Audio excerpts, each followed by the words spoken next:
Welcome to Gyandeep. আমি আজি start কৰিম। আমি ইয়াৰ আগতে বেলেগ বেলেগ টপিকৰ ওপৰত নিশ্চয় জ্ঞানদীপত তোমালোকে ভেৰি ইন্টাৰেস্টিং আৰু ভেৰি শৰ্টকাট টিকত তোমালোকে আমাৰ টপিক বিলাক পঢ়িছা আৰু আজি আমি ডিসকাস কৰিম এই বছৰত হৈ যোৱা যি এপিএসসি এক্সাম আৰু সেই এক্সামৰ সেকেন্ড পেপাৰখনৰ যিটো ম্যাথছ আৰু ৰিজনিং সেকশন আছে সেই সেকশন দুইটা আমি ইয়াৰ স্টেপ বাই স্টেপ ডিসকাস কৰিম। আৰু এই ডিসকাশনটো এনেকুৱা নহয় যে তোমালোকে বেলেগতো ভাবিছা যে ইয়াৰ সলভ পেপাৰ আমি পাইছো, কিন্তু ইয়াত তোমালোকে যেটো ইন্টাৰেস্টিং আৰু শৰ্টকাট ট্ৰিক পাবা এন্ড ট্ৰিক পাবা, হয়তো তোমালোকে অসমীয়া চেনেল ইউটিউবত কতোৱে নাপাবা। সো সেই কাৰণে কৈছো যিবিলাকে আমাৰ লগত প্ৰথমবাৰৰ কাৰণে জড়িত হৈছে আৰু সেই বিলাকক কৈছো যে চেনেলটো সাবস্ক্ৰাইব কৰি তোমালোকে যদি তোমালোকৰ কন্টেন্টটো ভাল লাগে লাইক কৰি দিবা। সো এতিয়া মই ইয়াত আলোচনা কৰিম, ইয়াত মই ফাৰ্স্ট অফ অল মই ডিসকাশন কৰিম যে ইয়াত মই ট্ৰাই কৰিম যে মই ইয়াত ম্যাথছ আৰু ৰিজনিং সেকশনটো একটা ভিডিওতে শেষ কৰিব পাৰো। কিন্তু তোমালোকে জানো যে যদি আমি এটা ভিডিওতে কমপ্লিট কৰো তেতিয়ালে তোমালোকৰ বোৰিং হৈ যাব আৰু বহুত দীঘল হৈ যাব ভিডিওটো। সো ৰিজনিং সেকশনতো কিমান টাফেজ কোৱেশ্চন আহা নাছিল, কিন্তু আমাৰ যিখিনি কোৱেশ্চন আহিছিল সেই কোৱেশ্চনখিনি আমি ইয়াত ডিসকাশন কৰিম। আৰু কাৰোবাৰ যদি কিবা প্ৰবলেম থাকে তোমালোকে কমেন্ট সেকশনত জনাবা। আৰু লগতে আমাৰ লাইভ ক্লাসও চলে, মানে আমাৰ যেটো পেইড কোৰ্স এটা আছে জ্ঞানদীপৰ তৰফৰ পৰা, আৰু যদি কোনোবাই জয়েন হ'ব বিচাৰে তেতিয়ালে আমাৰ লগত কন্টাক্ট কৰিব পাৰে। ঠিক আছে, এতিয়া মই ফাৰ্স্ট অফ অল ফাৰ্স্ট কোৱেশ্চনটো লৈ আহিছো। সো ইয়াত যিটা কোৱেশ্চন আছে মোস্ট প্ৰবাবলি 25 নিয়াৰ अबाउট 25 কোৱেশ্চন আছে ৰিজনিং টপিকটোৰ, আৰু ম্যাথছৰ কোৱেশ্চন কিটা মই এটা নেক্সট ভিডিওত লৈ আহিম। আৰু ম্যাথছৰ যেতিয়া ভিডিওটো তোমালোকে চাবা তেতিয়ালে গম পাবা যে হয় এটা ইউনিকনেস আছে, এটা এনেকুৱা তোমালোকে শৰ্টকাট ট্ৰিক পাবা যত তুমি উইদাউট পেন এন্ড পেপাৰৰ কোৱেশ্চন বিলাক সলভ কৰিব পাৰিবা। সো এতিয়া আমি লেট নকৰো, পলম নকৰো, যি নকৰো ন। সো ইয়াত আমি ডিসকাশন কৰিম যে কিদৰে আমি এইবিলাক একেবাৰে ইজি এপ্ৰোচত আমি কৰিব পাৰো। হোৱাট ইজ দা, সো এনেকুৱা টাইপৰ কোৱেশ্চন বিলাকটো তোমালোকৰ মিস্টেক নিজেও নহয়। সো ইয়াত কৈছে what is the missing element in the series given below. So missing element মানে ইয়াত কোৱেশ্চন মাৰ্ক এটা লাগিছিল, কিন্তু এটা কোৱেশ্চন মাৰ্ক এটা দিয়া নাই। ঠিক আছে, মই দি দিছো এই কাৰণে কোৱেশ্চন মাৰ্ক তোমালোকক এটা দি দিছো। ঠিক আছে, সো এটো কোৱেশ্চন মাৰ্ক তোমালোকক দিছো। ইয়াত কি আছে যে এ বি ডি আছে, ই এফ এইচ আছে, I J L M N P দেখাটো পাইছা তোমালোকে কি আছে ইয়াত নিশ্চয়। কিন্তু ইয়াত কি কৈছে, ইয়াত যদি আৰু এটা নাম আমি এলফাবেট লিখিব লাগে বা এই সিৰিজটোৰ লগত ৰিলেটেড এটা সিৰিজ লিখিব লাগে তেতিয়ালে কি হ'ব। সো এনেকুৱা টাইপৰ যিমান বিলাক সিৰিজ আছে এইবিলাক কয় এলফাবেট সিৰিজ। আৰু এনেকুৱা টাইপৰ এলফাবেট সিৰিজ বিলাক কেনেকুৱা হয় তোমালোকে কি কৰিব লাগে, তোমালোকে ফাৰ্স্ট অফ অল যেতিয়া এক্সাম স্টাৰ্ট হ'ব তোমালোকৰ তো এলফাবেট সিৰিজ আহিব। যিকিনো টাইপৰ কম্পিটিটিভ এক্সাম নহওক কিয় তোমালোকৰ এলফাবেট সিৰিজ আহিব। সো সেই কাৰণে ফাৰ্স্ট অফ অল তোমালোকে কি কৰিব লাগে, এ বি সি টি এনেকুৱা টাইপত কি কৰিব লাগে লিখি ল'ব লাগে। ওকে, মই কি কৰিব লাগে মই তোমালোকক দেখাইছো, তোমালোকে চাই যোৱা যে কেনেকৈ লিখিব লাগে। ঠিক আছে, মই কালাৰটো চেঞ্জ কৰি লওঁ।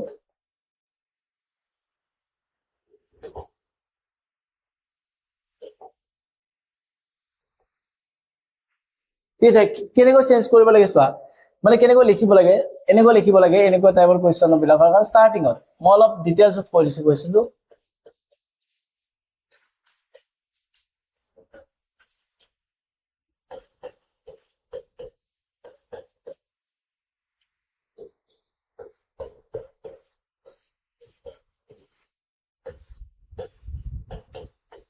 সো তোমালোকে বহুতে জানা যে ইয়াৰ নাম্বাৰিং বিলাক ফৰৱাৰ্ড নাম্বাৰিং হয়। ফৰৱাৰ্ড মানে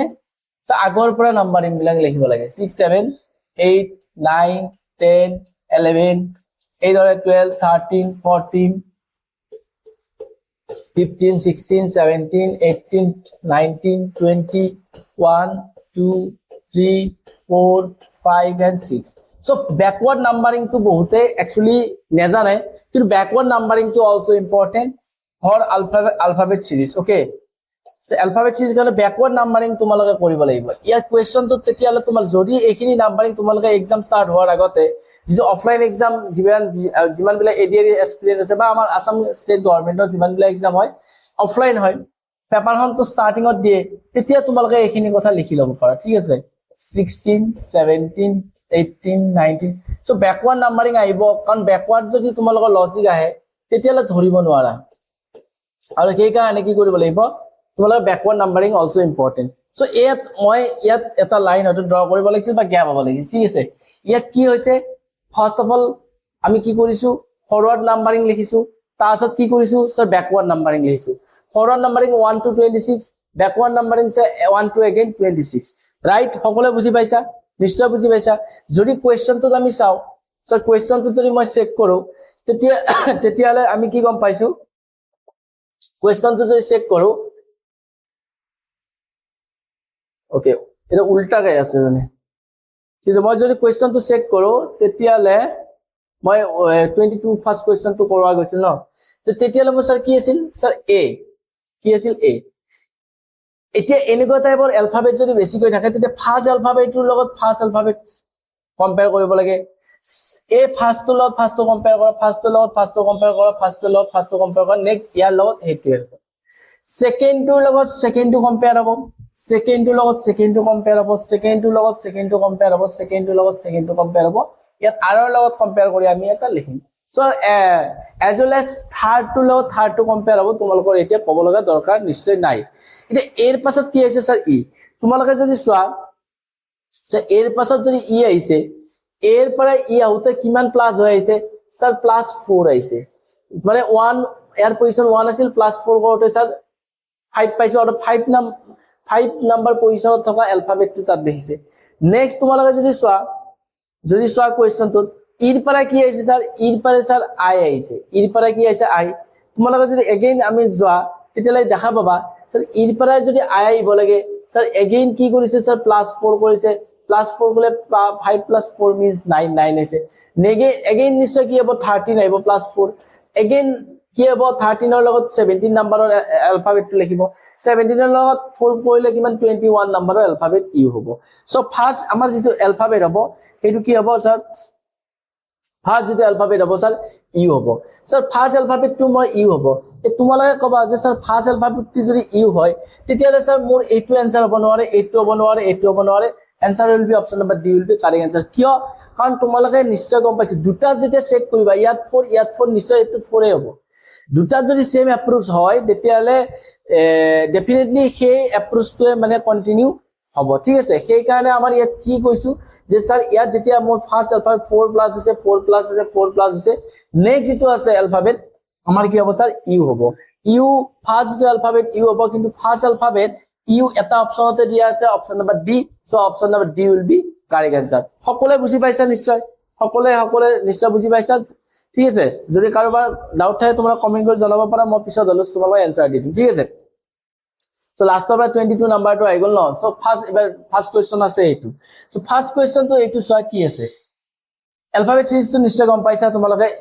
নেক্সট আমাৰ কি আছে so refer to da so অসমীয়াত তোমালোকৰ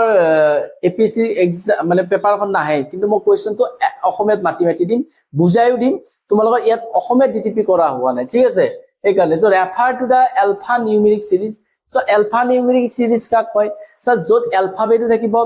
নাম্বাৰো থাকিব that kind of series is called alpha numeric series যত এলফাবেটো থাকিব স্যার আৰু নাম্বাৰো থাকিব তেনেকুৱা ধৰণৰ সিরিজক কয় alpha numeric series so alpha numeric series given below and the answer the following question so ইয়াত alpha numeric series দিয়া আছে তোরা answer কব দিছে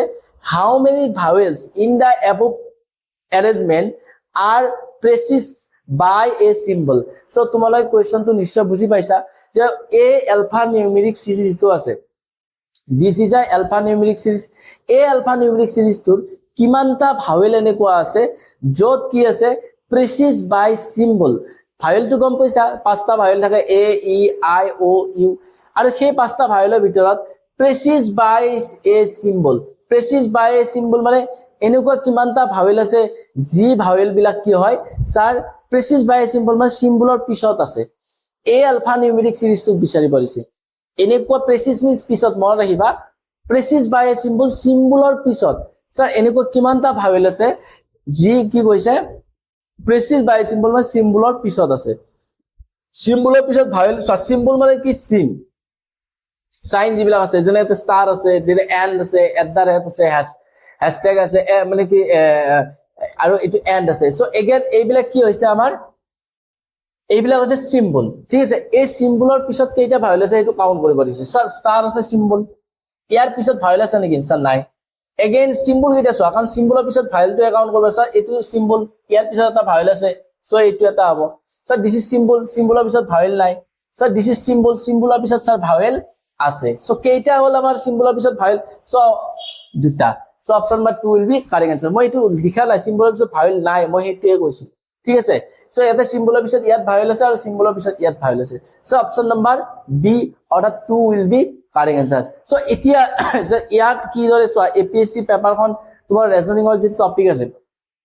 সেইবিলাকতো তোমালোকে গোটেইকেইটাই কৰিব পাৰিবা, অৰ্থাৎ সেকেন্ড পেপাৰখন তোমালোকৰ কাৰণে পাছ কৰাটো একেবাৰে ইজি হয়, ঠিক আছে। সো সেইকাৰণে এইটো চোৱা, বহুতে ক'ব যে স্যাৰ এপিএসসি এক্সাম ইমান টান ইমান টান। চোৱা এক্সাম টান সহজ ক্যান্ডিডেটৰ কাৰণে হয়। মানে ফৰ এক্সাম্পল কি কৈছো, মানে তোমাক এটা আপেল দি পেলে যদি 1 লাখ মানুহ ভিতৰত কয় যে 1 লাখ মানুহৰ ভিতৰত এটা মানুহে এটা আপেল পাব, সো আপেল পোৱাটো টান। এতিয়া আমাৰ গছত লাগি থাকে, এতিয়া আপেল পোৱাটো টান হ'ব নেকি? নহয়। সো ইয়াত ঘটনাটো সেনেকুৱা যে কম্পিটিটৰ যিমান বিলাক কম্পিটিশন কৰে সিহঁত বহুত হাৰ্ড ৱৰ্ক কৰা,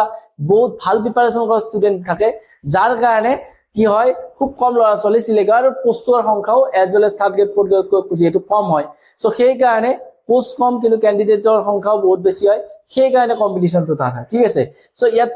টান পাব লগা কোনো কথা নাই বুলি মই ভাবো, ঠিক আছে। সো নেক্সট কুৱেশ্যন চোৱা। So question number 3rd। So this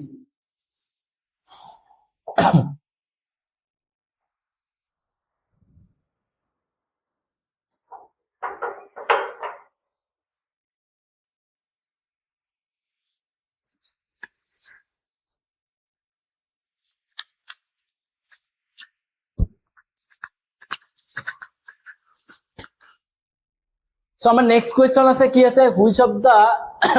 when the digit, okay, next question to sa, when the digit within the following numbers are multiplied with each other, then product of which number is lowest? যেতিয়া তলত দিয়া, so ইয়াতকে সহজ question কি হ'ব, তলত দিয়া সংখ্যা কেইটাৰ অংক কেইটা যদি পূৰণফল কৰা, অৰ্থাৎ সংখ্যা কেইটাৰ অংক কেইটা যদি পূৰণ কৰা, okay, কি কৈছে যে এই সংখ্যাটোৰ অংক কি কি আছে, ডিজিট কি কি আছে, 4 3 5, মানে স্যার যদি পূরণ করো তেতিয়ালে এনসারটো কি হ'ব, সেইটো মানে যদি যেটো এনসার হ'ব সেই এনসার কেইটাৰ ভিতৰত কোনটো আটাইতকৈ লোৱেষ্ট এনসাৰ হ'ব। ওকে, মানে ইয়াত কি কৰিব লাগিব স্যাৰ, 2 2 4 কৰিব লাগিব, স্যাৰ ইয়াত কি হ'ব 9 0 2 কৰিব লাগিব, স্যাৰ ইয়াতে 8 2 3 কৰিব লাগিব, আৰু কৰিলে কোনটো সংখ্যাৰ অংক কেইটাৰ পূৰণফল আটাইতকৈ সৰু হ'ব সুধিছে। তোমালোকে ক'বা স্যাৰ এইটো আৰু কোৱেশ্চন হ'ল নেকি, স্যাৰ এইটো এপিএসসি কোৱেশ্চন বুলি নক'ব, কিয়, কাৰণ ইয়াত 0 আছে। সো 9 0 2 মানে কি হ'ব, ইকুৱেল টু 0, বাকি বিলাকতো কতো 0 নহয়, তাৰমানে লোৱেষ্ট নাম্বাৰ কোনটো হ'ব, পূৰণ যদি কৰোঁ তেতিয়ালে option number C will be correct answer. So কিমান ইজি কুৱেশ্চন তোমালোকৰ ইয়াত আহিছে। সো তোমালোকে ভয় খাব নালাগে, কৰিব পাৰিবা আৰু প্ৰেক্টিচ কৰিব লাগিব মাত্ৰ, হয় নহয়। সো ইয়াত কি কৈছে, অংক কেইটা যদি পূৰণ কৰোঁ সংখ্যা কেইটাৰ, তেতিয়ালে কোনটো সংখ্যাৰ অংক কেইটাৰ পূৰণফল আটাইতকৈ সৰু হ'ব, য'ত 0 আছে বাকি চেক কৰিব নালাগে, য'ত 0 আছে তাৰ পূৰণ কৰিলে তো 0 পাই যাম ন। So answer will be option number C will be correct answer. So এতিয়া নেক্সট কোৱেশ্চন,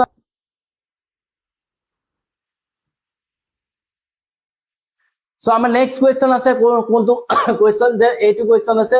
এই কোৱেশ্চন নাম্বাৰিং বিলাক চোৱা, 34 নাম্বাৰটো যি দিয়া আছে এইটো মানে পেপাৰখনত 34 নাম্বাৰ আছিল, এইকাৰণে এইটো নাম্বাৰ দিয়া আছে। ইয়াত কৈছে from the given option find the pair which of the similar to the pair 8 4। ইয়াত কৈছে 8 4 ৰ দৰে সিমিলাৰ পেয়াৰ কোনটো অপশনত আছে, ঠিক আছে, ভেৰি ইজি কোৱেশ্চন হয়, যে from the given option find the pair which is similar to the pair 8 4, যে 8 4 ৰ লগত কোনটো পেয়াৰ আমাৰ কি আছে, সিমিলাৰ আছে, most probably from the given pair 8 4 ৰ লগত। এতিয়া তোমালোকে ক'বা যে স্যাৰ কি কম, সো 8 আছে 4 আছে, মানে 4 ৰ লগত 2 মাল্টিপ্লাই কৰিলে 8 পাম। সো ইয়াত এনেকৈ কিবা আছে নেকি, 5 ৰ লগত 2 মাল্টিপ্লাই কৰিলে পাম নেকি, নাপাও। তাহলে স্যাৰ 24 ৰ লগত 2 মাল্টিপ্লাই কৰিলে পাম নেকি, নাপাও। 32 ৰ লগত 2 মাল্টিপ্লাই কৰিলে এইটো পাম নেকি, নাপাও। এইটোৰ লগত এইটো কৰিলে পাম নেকি, নাপাও। কিন্তু ইয়াত যদি তোমালোকে ভালকৈ লক্ষ্য কৰা তেতিয়া পাবা যে এইটো 2 স্কয়াৰ লিখিব পাৰো স্যাৰ। স্যাৰ এইটো কি লিখিব পাৰো, 2 কিউব লিখিব পাৰো, মানে এটা নাম্বাৰৰে ফাৰ্ষ্টত কিউব লিখি কৰিছে, সেকেন্ডত স্কয়াৰ কৰিছে। স্যাৰ এনেকুৱা লজিক থাকিব পাৰে নেকি, স্যাৰ এইটো লজিকো নহব পাৰে, আমি জাস্ট লজিকটো মিলিছে নে চেকহে কৰিছো। সো যদি চেক কৰো তেতিয়ালে স্যাৰ 27 আছে, 27 হলে আমি 3 কিউব লিখিব পাৰো নেকি, স্যাৰ পাৰো। স্যাৰ 9 মানে 3 স্কয়াৰ লিখিব পাৰো নেকি, পাৰো। মানে option number A will be correct logic, because ইয়াৰ লজিকটো আৰু ইয়াৰ লজিকটো সেম হৈছে, ঠিক আছে। তুমি যদি চেক কৰা চোৱা যে 8 আৰু 4 যদি চেক কৰা চোৱা স্যার ইয়াত 2 কিউব লিখিছো ইয়াত 2 স্কয়ার লিখিছো সেম লজিক মই নাজানো কোনটো লজিকত আছে কিন্তু ইয়াত আমি চেক কৰিছো যে 3 কিউব মানে 27 হয় স্যাৰ 3 স্কয়াৰ মানে 9 হয় মানে সেম লজিকত আমাৰ এ আছে so option number A will be correct answer সকলোৰে ক্লিয়ার আছে নিশ্চয়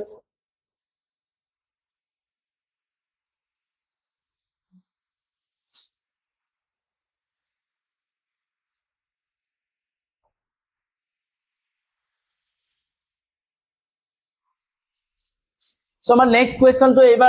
hobo etu je ek question to ki hoy yat p represented yat etu missing ase q represented plus missing to amar ppt korote hoise r represented minus and s represented into tetiale the find the value of this one okay yar value to uliabo lage kintu yat jetu divide side to 9 nischoy etu ki hobo yat divide hobo lage so ami sao check kori 9 p 3 s 4 q 8 4 r 7 এটা মই যদি p মানে ডিভাইডে ইয়াত ধৰো তেতিয়ালে 9 p মানে divide হল 3 s মানে কি দিয়া আছে sir s represent into r q represented কি দিয়া আছে স্যার প্লাস 8 r রিপ্রেজেন্টেড কি দিয়া আছে স্যার r রিপ্রেজেন্টেড মাইনাস দিয়া আছে 7 ওকে এতিয়া মই যদি ইয়াত কবলৈ যাও তেতিয়ালে তুমি কি গম পাইছা যে 9p3s4q8r7 সো এই যেটো কোয়েশ্চন দিয়া আছে এই কোয়েশ্চনটোৰ এনসাৰটো স্যাৰ কি হ'ব সো এই কোয়েশ্চনটোৰ এনসাৰটো আমাৰ এতে যদিও তোমালোকে দেখা পাইছা সো এইটো এজ পাৰ বদমাছ ৰুল মতে যাব বাকিখিনি কিন্তু যদিও দেখা পাইছা যে স্যার ইয়াত বহুত ইজি হৈ আছে কিন্তু ইয়াত কিমান ইজিও নহয় এইটো কিয় কাৰণ এজ পাৰ বদমাছ ৰুল তোমালোকে মনত ৰখাটো দৰকাৰ যে ডিভাইড আৰু ইনটু সাইনৰ ভিতৰত যেটো সাইন আগতে আহিব সেই সাইনটোৰে ইউজ আমি কৰিব লাগে যদি কোনোবা ইয়াত ভাবে যে মই ইনটু সাইন ইউজ কৰিম তেতিয়ালে বা ইনটু সাইন আগত থাকিলে ডিভাইড যদি একেলগে থাকে ইনটু আৰু ডিভাইডৰ ভিতৰত তেতিয়ালে আমি ইনটু সাইনে ইউজ কৰিলো যদি ইনটু সাইন আগত থাকিল এটা নিশ্চয় তোমালোকে কথাখিনি বুজি পাইছা ইনটু সাইন আগত থাকিলে মই ইনটু কৰিলো ডিভাইড আগত থাকিলে ডিভাইড কৰিলো যদি দুইটা একেলগে এটাৰ পিছত এটা থাকে অৰ্থাৎ মই কি কৈছো এটাৰ পিছত এটা থাকে মানে a into b divide c এনেকুৱা টাইপত আছে যদি a into b plus c divide d এইটোৰ কথা কোৱা নাই মই কি কৈছো এটাৰ পিছত এটা এইটো মিনিং ওকে এই ইনটু আৰু ডিভাইড এটাৰ পিছত এটা ইয়াত আকৌ কি হ'ব ইনটু সাইনে আগে এস পাৰ বদমাছ ৰুল ইউজ হ'ব কাৰণ বদমাছ ৰুল মতে কি হ'ব ইনটু আৰু ডিভাইড সাইনৰ ভিতৰত যেটো আগত থাকিব সেইটো আমাৰ কি হ'ব ইউজ হ'ব ক্লিয়াৰ নিশ্চয় হৈছে তোমালোকৰ সো একেলগে থাকিব লাগিব এটাৰ পিছত এটা গ্যাপ এৰি নহয় সো ইয়াত প্ৰথমে কি কৰিম স্যাৰ ডিভাইড 9 ক 3 ৰে ডিভাইড কৰিলে 3 হ'ল ইনটু ৰোল 4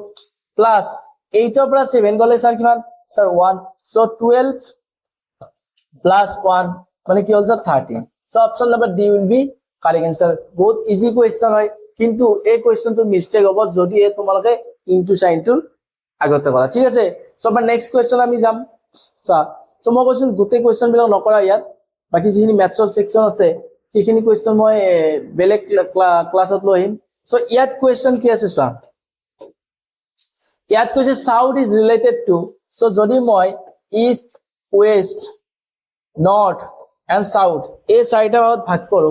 কি কি ভাগ কৰিছো যে ইষ্ট ওয়েস্ট নৰ্থ আৰু সাউথ যদি south is related to the north West south টুক যদি মই নর্থ ওয়েস্ট বুলি কওঁ সো সাউথ মানে এটো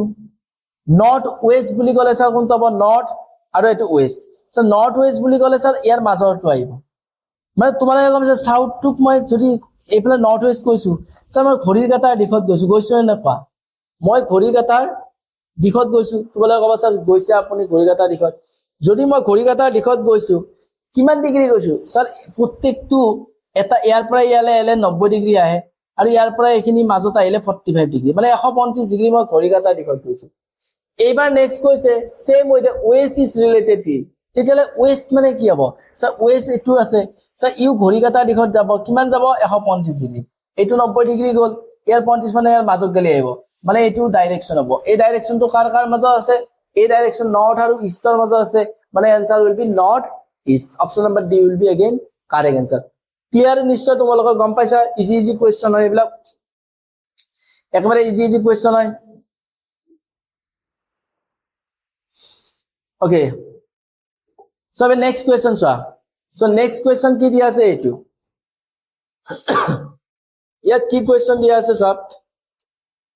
Which of the following diagram correctly represented lions, elephant and animal? So এইবিলাক question to সকলোৱে পাৰা কাৰো অসুবিধা হ'ব নালাগে. So lion মানে কি তো সকলোৱে জানা সিংহ, elephant হাতী, animal মানে জন্তু. এতিয়া তোমালোকে কবা স্যাৰ এই দুটাই এনিমেল হয় কিন্তু লায়ন এটা বেলেগ এলিমেন্ট হয় এনিমেল হয় আৰু এলিফেন্ট এটা বেলেগ কি হয় এনিমেল হয় অৰ্থাৎ ফিগাৰটো কেনেকুৱা হ'ব এনেকুৱা টাইপত হ'ব so option number A will be correct answer কিয় কাৰণ লায়ন এটা কি ফিউচিয়াছ এনিমেলটো মানে ধৰাল আমাৰ হেনেকুৱা নহয় ন সিংহকটো লৈ ঘূৰাব নোৱাৰা কিন্তু হাতীকটো লৈ ঘূৰাব পাৰিবা দুটাৰ লগত মিল নাই ঠিক আছে আৰু দুটাই কিন্তু এনিমেলে হয় ঠিক আছে আৰু সেই কাৰণে আমাৰ যেটো ডায়াগ্ৰাম হ'ব এই ডায়াগ্ৰামটো অপচন নম্বৰ এ দৰে হ'ব ঠিক আছে নেক্সট নেক্সট কোৱেশ্চন এটো কিন্তু তোমালোকৰ কাৰণে আছে এইটো ওকে সো এই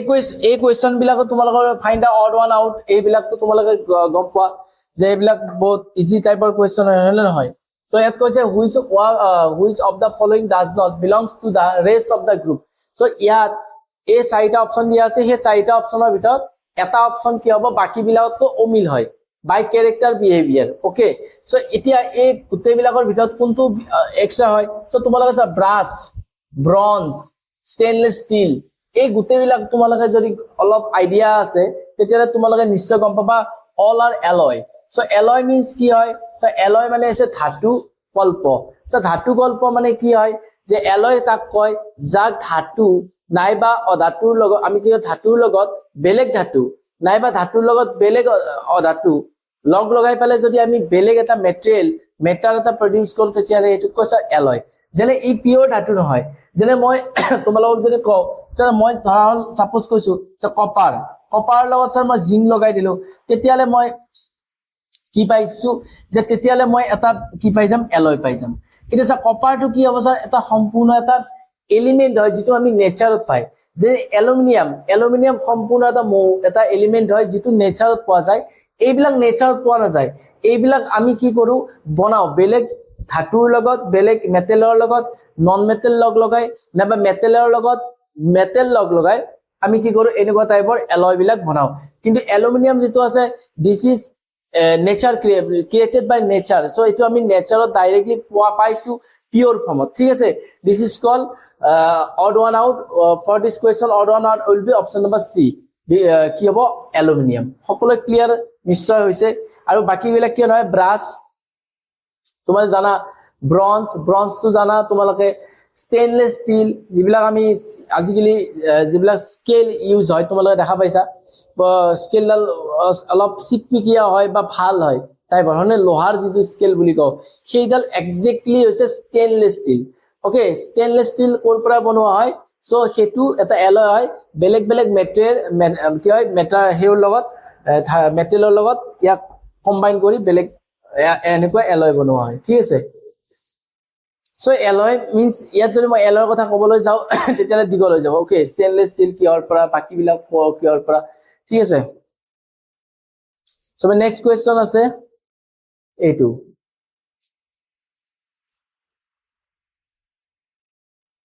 সো কোৱেশ্চনটো বহুত আছে ভিডিওটো দিগল হৈ যাব দুটা পাৰ্টত ভাগ কৰিবলৈ বনাম বাৰু আজি যিকিটা কোৱেশ্চন ৰৈ যায় সো এটা লাষ্ট কোৱেশ্চন মই কৰাম এবাৰ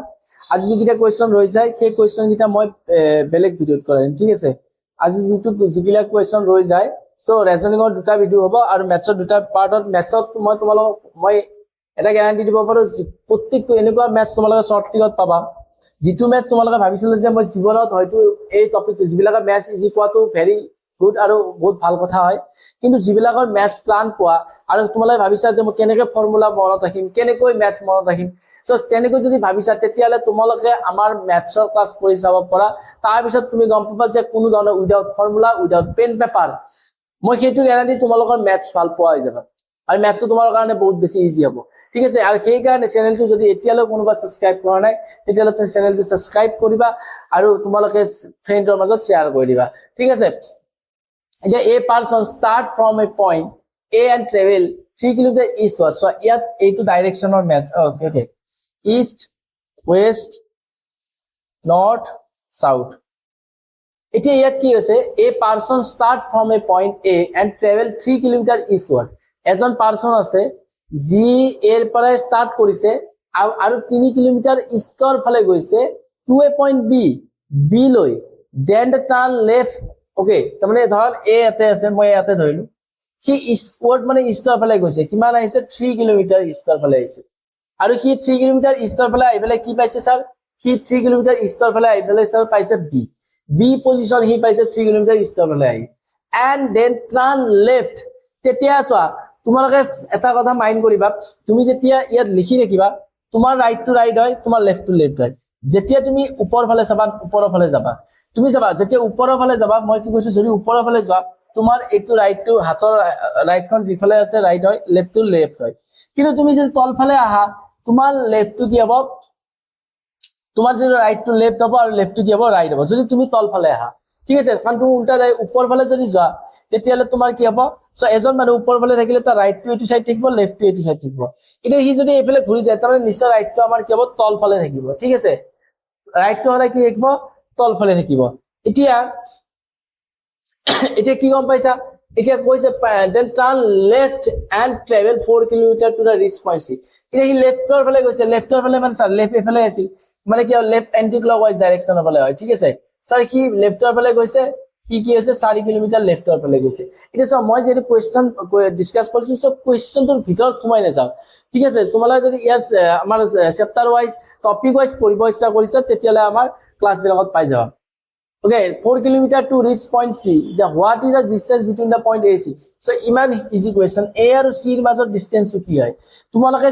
যিমান বিলাকে গম পোৱা দিস ইজ কল্ড পাইথাগোৰিয়ান থিওৰাম সো পাইথাগোৰাছৰ এটা থিওৰাম আছে যে কি থিওৰাম আছে সো যদি স্যাৰ AB A2 হয় স্যাৰ BC যদি A2 হয় সো আমাৰ A2 90 ডিগ্ৰী হ'ব সিধা সিধা 90 ডিগ্ৰী যিডাল নহয় সেইডাল কি বুলি কয় স্যাৰ সেইডালত আমাৰ কি বুলি কয় হাইপোটেনিয়াস বুলি কয় এতিয়া তোমালোকক যদি এনেকুৱা টাইপৰ কেতিয়া সিম্বল থাকে আৰু আমাৰ কি কৰিব দিয়ে এইডাল উলিয়াব দিয়ে তোমাক তো মই শৰ্টতে দেখাব লাগিব ন সো এটো 3 দিয়া আছে 4 দিয়া আছে তেতিয়ালে আমাৰ কি এটা ফৰ্মুলা আছে hypotenuse square equal to base square plus সা পাৰপেন্ডিকুলাৰ স্কয়াৰ এটা স্যাৰ তোমালোকে কবা যে হাইপোটেনিয়াস কোনডাল হ'ব যিডালত 90 ডিগ্ৰী তো লাগি না থাকে সেইডালে হাইপোটেনিয়াস হয় তাৰে এডাল বেস হ'ব আৰু এডাল কি হ'ব যিডাল লম্ব উপৰ ফালে থাকিব দিস ইজ আ পাৰপেন্ডিকুলাৰ বা লম্ব বুলি কয় তলৰডাল বেস হ'ব আৰু যিডালত 90 ডিগ্ৰী লাগি থকা নাই সো এডাল সাইড আছে যত 90 ডিগ্ৰী নাই so this is called what this is called hypotenuse so যদি হয় b মানে কিমান আছে স্যার 3 স্কয়ার p মানে কিমান আছে 4 স্কয়ার সো আমরা এখানে যদি করো 9 + 16 মানে স্যার 25 এটা স্যার এতে h স্কয়ার ইকুয়াল 25 পাইছা মানে স্যার h মানে কি হ'ব স্কয়ার টু আইলে স্কয়ার রুট আই যাব 25 এর স্কয়ার রুট কিমান sir 5 so 5 kilometre will be correct answer এটা তোমালোকে নিশ্চয় গম পাইছা যে অপশন বা D will be correct answer কি দৰে হৈছে তোমালোকে নিশ্চয় গম পাইছা ঠিক আছে যদি ইয়াৰ বেসিক তো তোমালোকৰ নাই তেতিয়ালে তোমালোকে কৰিব লাগিব ঠিক আছে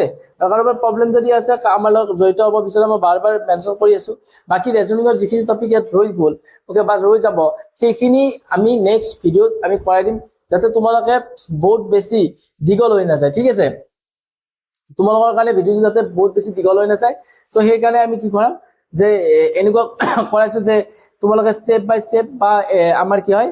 গুছি যাব সো মই এটা লাস্ট কোৱেশ্চন আৰু এটা কৰাইছো বাৰু সো লাস্ট কোৱেশ্চন এইটো মই কৰাইছো তোমালোকৰ এইবিলাক কোৱেশ্চন তোমালোকৰ কি হ'ব এনালজি কোৱেশ্চন হয় সো এনালজি টপিক এটা হয় এনালজি যত তুমি কি হয় চিন্তা কৰিব লাগিব যে কোনটো লজিকত নাম্বাৰ এটো নাম্বাৰ এনালজি হয় মই এনালজি টপিকো কৰোৱা আছে ইউটিউবত so this is a number analogy ইয়াত কি আছে 25 সো 25 36 আৰু 16 তুমি ভাবিব লাগে যে 25 - 3 পৰা 2 কেনে গৈ পাম how it is possible তুমি ভাবিব লাগে যে 36 - 5 ৰ পৰা sir how it is possible that we get to find out the value of মানে কি 1 পাও এটা এই বস্তুটো কেনেকৈ গম পাবা তুমি যদি অলপ আইডিয়া লগোৱা স্যাৰ 25 মানে স্যাৰ 5 স্কয়াৰ হয় 5 স্কয়াৰত যদি মই স্যাৰ 5 লিখো আৰু স্যাৰ 3 লিখো স্যাৰ তেতিয়া মই স্যাৰ 2 পাব পাৰো বলে স্যাৰ এটো লজিক হ'ব পাৰে মেবি ন হ'ব পাৰে কাৰণ বাকি গিটাৰ ক্ষেত্ৰটো সেম লজিক হ'ব লাগিব স্যাৰ 36 টো যদি আপুনি 6 লিখে আৰু -5 লিখে